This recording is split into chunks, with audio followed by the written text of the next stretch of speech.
Now listen to part of a lecture on this topic in a zoology class. A few species of birds will store food in hiding places for later use. For example, nutcrackers bury food and are able to remember the locations of the hiding places with great accuracy. They use landscape features, like distinctive rocks, logs, and other landmarks, as spatial cues to where the food is buried. Spatial memory allows the birds to return and dig up most of the food.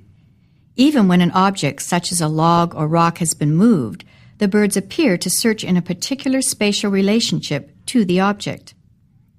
Experiments show that animals in familiar landscapes are very skilled at finding and investigating new objects. For example, a group of 14 baboons were put into their outdoor pen after a new object had been placed there each day when they were absent.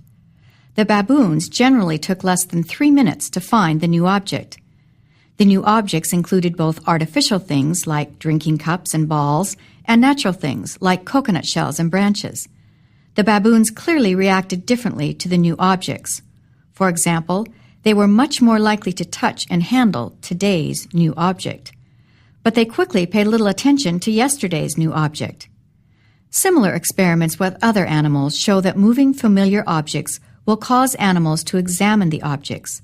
Otherwise, the animals will ignore them. Explain how the skill of spatial memory influences the behavior of specific animals.